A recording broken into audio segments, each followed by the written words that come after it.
the rules are framed, it will become more amenable, more practical.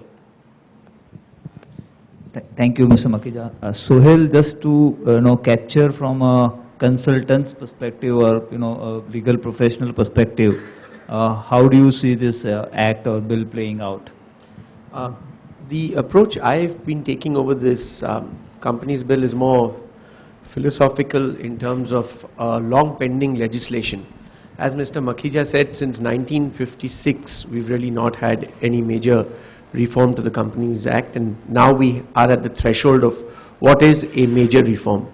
Unfortunately, the position we are in this country is that we are going through either legislative lethargy or at worst, without offending anybody, sheer incompetence in drafting.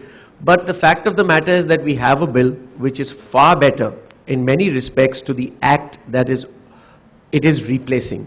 So I certainly think that this is a welcome change, and this is something that we should grab the opportunity and see how we can work with this or reform this.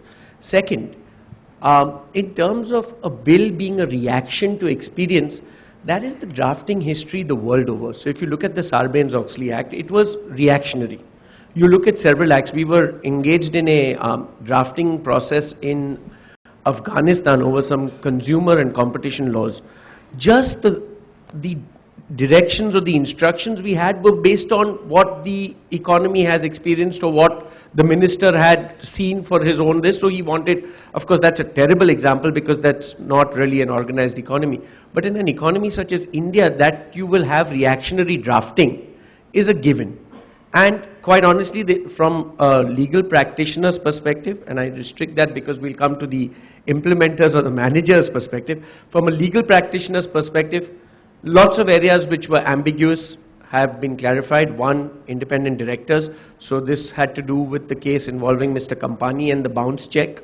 So to a large extent that has been cleared up. The whole Satyam situation has been cleared up. The Sahara placement of securities, that has been cleared up.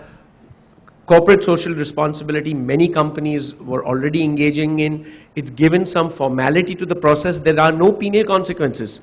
They believe that peer pressure will be able to control this, so you have to disclose why it has not been done.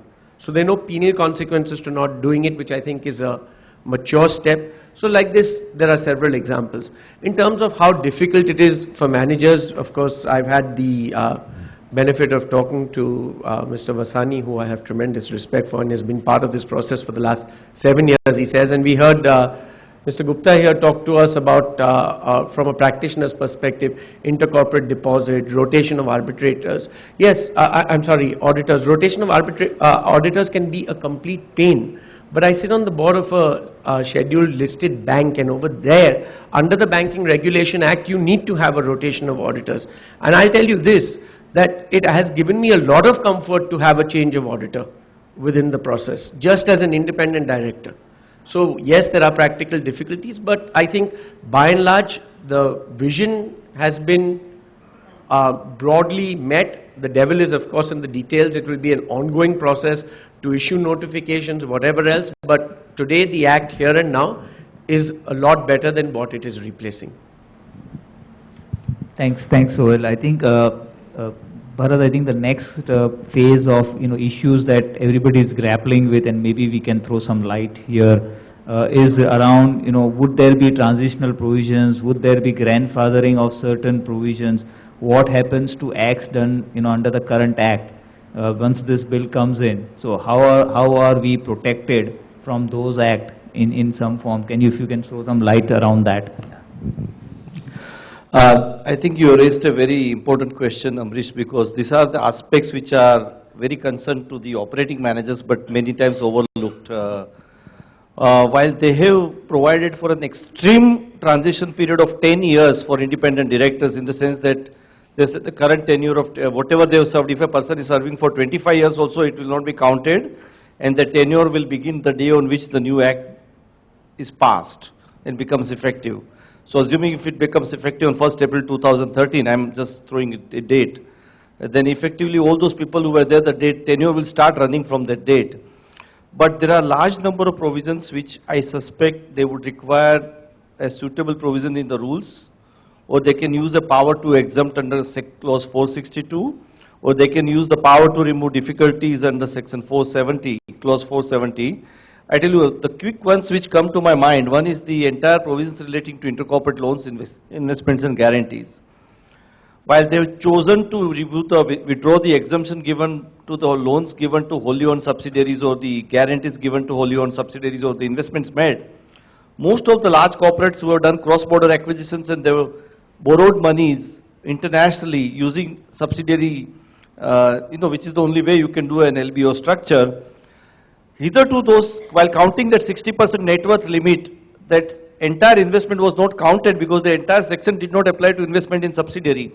Now from day one, assuming this law comes into force on 1st April 2013, large number of companies will be in default on day one because there is no grandfathering provision in new clause 186, which is nothing but a reincarnation of section 372A in a different form. The same thing, assuming if you have given a loan to subsidiary, interest free, overnight you can't change it on one day that everything changes because they would have in turn given certain covenants to the banks and the lending institution that this loan will be available from the parent interest free. So there are a lot of practical issues for which they need to provide grandfathering. Second major change they have done is, this treasury stock, which I'm sure Amrish would have dealt with in his presentation. I wasn't there. But hitherto, while merging a wholly owned subsidiary into the parent, you had this benefit of not extinguishing the share capital, but holding it through a trust, which they have now specifically abolished. There is no grandfathering provision. There are at least a dozen of them operational. I suspect even perhaps more. Amrish would know it. Either you give them the time to unwind the structure, or in my way, the practical solution is that you suspend the voting rights for those shares, and effectively you achieve the purpose. The mischief you were trying to curb would have been accomplished by just providing that those shares will not carry voting rights during the interregnum. So you can't on a press of a button on 1st April say that all those trusts are invalid and illegal and you unwind the structure within 24 hours. That's not going to work. So, there are several such provisions which would require some amount of timing. For example, now all the mergers and acquisitions, I'm sorry, I'm not required to disclose much because I'm a member of the rule drafting committee. But, cross-border M&A, hitherto foreign company could merge into Indian company from any country. Now they are saying it's going to be only notified countries. While outbound merger, yes, they are permitting, but even inbound merger, they said it's only with notified countries. They need to prescribe. My guess is that this new companies bill will be implemented in stages. It will not be implemented on day one. In fact, there's a specific clause in section 1 subsection 3 which says that the provisions of the bill will come. So there will be at least a year or two, according to me, when 1956 Act will run parallel with the new 2012 Act. And we'll have to learn and we have to keep. You can't throw away your Ramaya's Companies Act out of the window when the new bill comes. You will still need them for at least a year or two because there is no way by which they can bring the entire act into force in one go. For example, one practical issue I'll tell you, National Company Law Tribunal. They are virtually taking over the role of the High Court, Company Law Board, as also the BIFR and the Appellate Board of BIFR. Now, it's a very vast jurisdiction. They need to create a proper tribunals because the success and failure of this act will depend on how efficient this tribunal is managed. And the situation today. You are aware the Securities Appellate Tribunal is non-functional because government has not appointed members for years. Now from 18th of February, 2 days ago, the most important tribunal in the country, TDSAT, which has 3 members, or the third member who was working alone, and according to me even that was also illegal because the rules require minimum 2 members. That member also retired and nobody has been appointed. So TDSAT today, which hears all the disputes of telecom sector and the media sector, is non-functional from Monday. And the government has not appointed anybody. My biggest fear is if NCLT goes down that path, that just, their plan is that existing 9 benches of CLB should be converted as NCLT. That's not going to work because that was a very limited jurisdiction. Now today, you are taking away the jurisdiction of company benches of 22 high courts.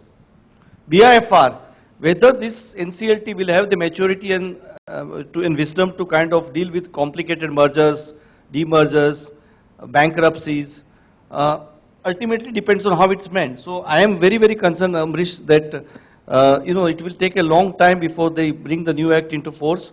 My submission is that they need to keep a transitional provisions in every area, including those relating to special courts, because otherwise it will create a kind of a lot of chaos which I think people are not able to visualize as of today. We have gone through a detailed analysis in the Tata Group on a close by close, how it will play out. And trust me, there are some fundamental errors in the bill which they need to correct it in the Rajya Sabha. And can I bring that one error which is so classic, Mr. Mirza, this is unbelievable. In CSR, they say that you compute the net profit as per section 198, which is similar to current section 349 of the Companies Act, which is the net profit for the purpose of computation of managerial remuneration.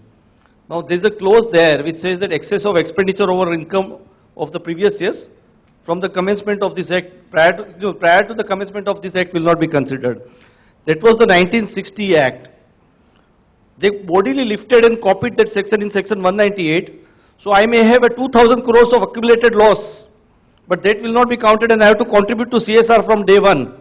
Now how is it going? Then when I pointed out to ministry, they said they are not even aware of it, my God. I said, for example, another thing I said, a company can pay 60 crores managerial remuneration, but they did not bother about the past losses because the section doesn't provide. They said that whatever losses incurred before the commencement of this act will not be considered. And this act means 2012 Act. So these are such fundamental errors in the bill. There are 12 such errors. So unless those errors are corrected either by way of corrigendum or by way of substantive amendment in the Rajya Sabha, and I believe it's going to get introduced on the very first day, that is tomorrow, day after tomorrow in Rajya Sabha, they need to correct those errors. If they don't correct it, from day one you have a dichotomy that you have 2,000 crores of accumulated loss and you are required to spend for CSR.